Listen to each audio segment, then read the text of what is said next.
Hey guys, it's Brandon, aka B.Rich Beauty, aka your beauty best friend, and today's tea is hot. Child, Tamar Braxton's boyfriend filed a restraining order against her. Tory Lane apologized to Megan Thee Stallion. Ooh, Chile, there is a new Verzuz battle, and we are going to talk about it. That's exactly how I feel. And BEL-AIR, the drama got picked up for 2 seasons on NBC. All right, guys, we're going to talk about that and a lot more. So you know what to do. Grab your beverage and grab your tea, and let's get this party started. Let's go.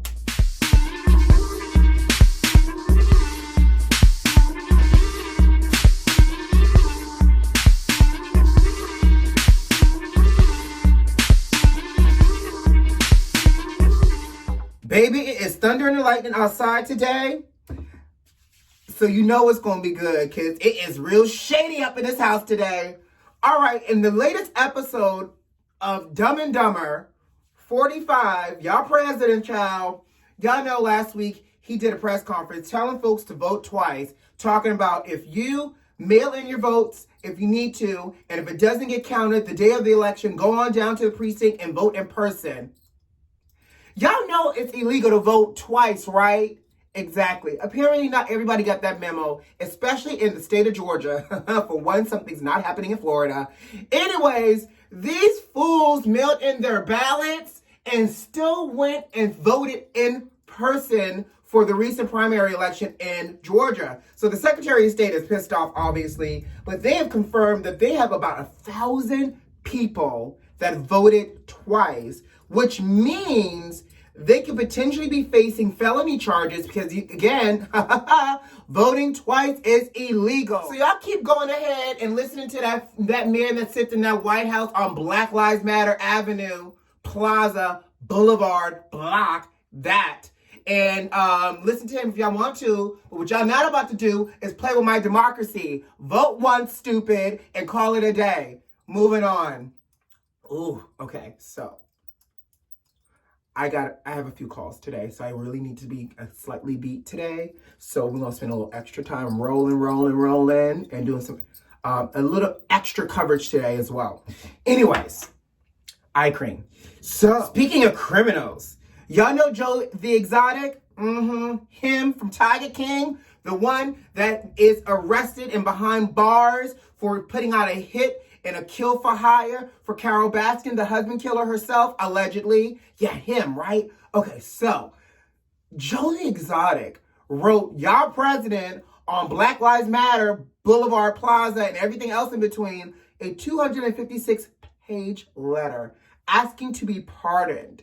Now, you know, I would be a little taken back by this and say, how dare he have the unmitigated gall to write a 256-page letter to that fool. But what we know for sure is we've seen that idiot pardon a lot of criminals that have committed acts of crime. So it's not too far-fetched. He put a page out of Aaliyah's handbook, honey. I'm writing you a 256-page letter. That. He is saying that he is being sexually assaulted by not the inmates, but the jail employees, allegedly, and that he's being tied down and beaten brutally to the fact that skin is falling off his body. He's afraid that he is going to die in jail. He is afraid for his safety and everything else. So he wrote y'all's president a whole letter asking to be pardoned. Now here's the get you gotcha. Let's stay tuned and see if that clown actually pardons this man and what excuse he's going to come up with. Now, y'all know I told y'all it was thunder and lightning, hail and storming, and, you know, hurricaning outside. So I think I need to add a little bit more lighting. Hold on. That's a little bit better. Ooh, child. I feel like Mariah Carey. I don't do overhead. Baby, that was lightning too. Oh my gosh. So, y'all heard it? I love a good rainstorm. Don't you love a good rainstorm? Love a good rainstorm. You know, if I could, I would lay in bed all day. But, you know, because I love to hear the rain on the window pane and all the other great jazz. However, he must work. The day goes on. Okay? Next up, and I got a sip for this one, child. Y'all know Tamar's boyfriend, David? All right, so It's just got real in this relationship. And I hate to see it play out in media, but baby, let's talk about it. So, David last week did an Instagram video with Tamar's son Logan, who's 7, and David's mom, and they were taking Logan to the beach. And Logan was super excited. Logan was like, look at my new sunglasses, all that other great jazz. So it looked like he was being the supportive boyfriend. Child, here's where it gets good.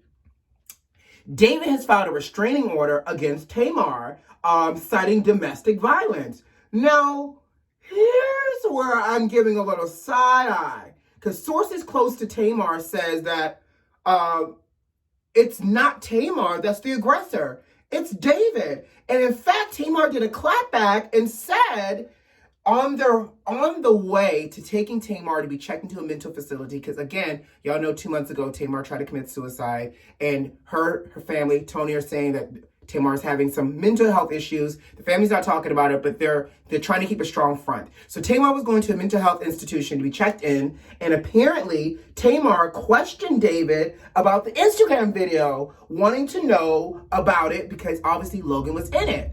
Well, apparently, child, he got so irate, he grabbed Tamar hard. Tamar said she had to grab him back in defense of herself, but she said to him that he is here for the wrong reasons, which if you've been following the story, a lot of people around has saying that David has gotten worse and worse ever since he saw himself played out on Tamar's show, Get Your Life, and his behavior has gotten so problematic, along with the fact that he wants to be a star as well and trying to position himself to be in the spotlight. All of that as the backstory. Now, moving forward, David responded in his clapback to Tamar that he insinuated that it could be a murder-suicide if she wanted to go that route with him. Say what now? Mama Evelyn, Daddy Braxton, where is Mikey? Mikey, we are the Braxtons, and you'll see. We need to rally around and champion around Miss Tamar, because it sounds like it's time for David to go. So which one of y'all are about to put pause on David, allegedly, and get rid of him? Because it does not sound like he has the best interest of Tammy, she's my friend in my head, Tamar in mind. So best of luck to Tamar. We're going to be praying for her, child, because that's scary, actually. Nobody wants to get in a fight with their boyfriend and or girlfriend or significant other, and that mofo say, this is about to be a murder-suicide. No, this is not the Menendez brothers. Let's not do that. And they didn't even commit suicide, but I'm just trying to think of something that's a tragedy and an atrocity, and that's what that is the making of. Y'all better watch David. Beauty besties. So Tory Lanez has finally opened his mouth, and in doing so, he has apologized to Megan Thee Stallion.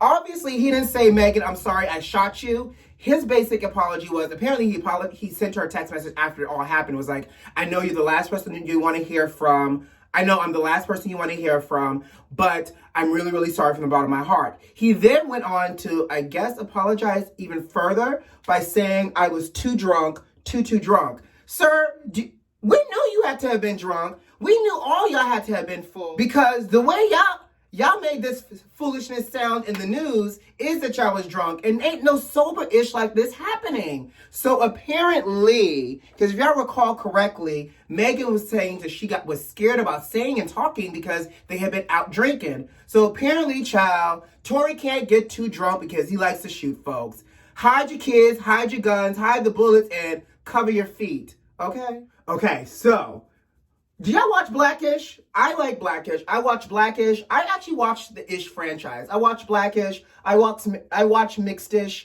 I watch Grownish. And I even like Black AF. Now, the Blackish franchise is getting another spin-off, and it's called Old Ish. It's going to be centered around Jennifer Lewis and Lawrence Fishburne, Pops, right?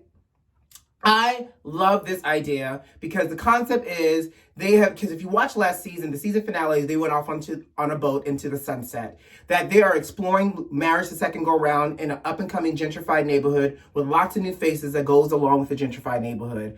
It's on ABC. I'm sure it'll be funny. You have the comedic talents of Jennifer Lewis and just the presence of the Lawrence Fishburne, aka Ike Turner. So I think it's going to be good.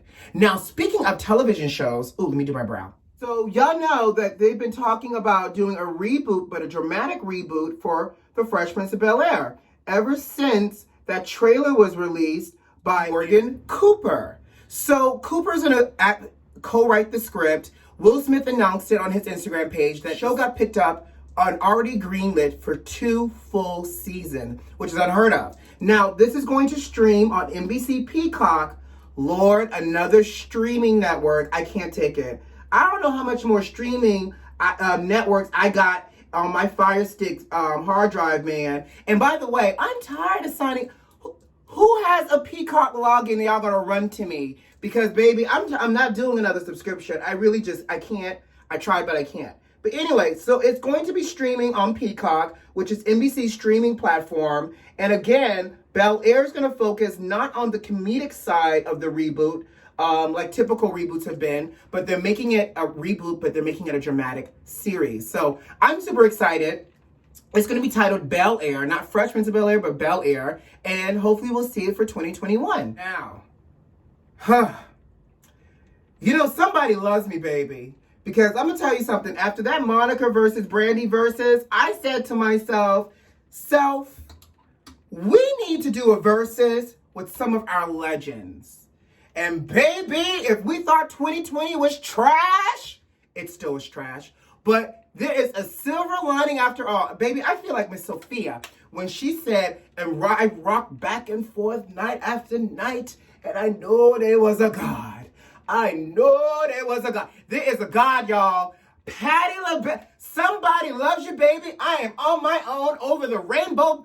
If only you knew, because I got a new attitude. Patti LaBelle, who, for those that may not know, here's how this works for me, and this is why I'm so excited. Whitney is my deceased legend. That's why I'm a super Whitney fan. Patti, I am the super fan for as my living legend, and then it's Beyonce. So if you look at the hierarchy of everything, it's Whitney, Patti, Beyonce. However, all three of those people are very neck to neck. And before it was Beyonce, it was Patti. Before it was Whitney, it was Whitney. But it was Whitney first, and then Patti LaBelle. I love me some Patti LaBelle. Let me show you how much I love me some Patti LaBelle. Insert photo here. So, Patti LaBelle and Gladys Knight are doing a versus battle. Yes, SOS, Midnight Train to Georgia, Miss Chicken and Waffles, Gladys Knight herself. Baby, when I tell you this is this Sunday at 8 p.m. Eastern Time, 5 p.m. Pacific Time at the Fillmore in Philly. If there was no Rona situation, I would be here for this concert in person. I can't contain myself. I have to get wardrobing now done for this. I am working on my Over the Rainbow Sunrise in my Midnight Train to Georgia cocktail. That's going to be brown liquor, y'all. And I am trying to find somebody's versus party. I have a friend that said he was going to do a versus party. So I think I might end up being down there. But find me. You know where to find me on Sunday after brunch? Setting up and doing costume changes for this versus party. Sunday is about to be litty in the living room, and I am here for it. Here for it. Whew. I have to start working on my Spotify playlist. I can't contain myself. If y'all not a Patti LaBelle fan, y'all better find out who Patti is. If y'all not a Gladys Knight fan, y'all better find out who Gladys is. Let me tell you something. I am here for it all. I can't wait. And on that note, before I get out of here today, congratulations goes out to Ashley Darby from Real Housewives of Potomac. She announced that she is expecting baby number 2. So I guess Michael doesn't have that boyfriend after all. Or maybe he does. Who's to say? But they better give me some answers on this upcoming Sunday's episode. I know that for sure. All right, guys, you know what to do. Subscribe to the channel. And if you aren't subscribed to the channel, what are you waiting for? And if you are subscribed to the channel, have you shared it with a friend? Come on now. Anyways, like this video if you like this video and leave me a comment. I'll see you tomorrow. Ooh, I am so excited. Hey, y'all, tell me which favorite Patti LaBelle song or Gladys Knight song is your go-to, and who do you have your money on for this versus battle? I really do want to know. All right, guys, I will see you tomorrow. I love you lots. Thanks for watching. Bye.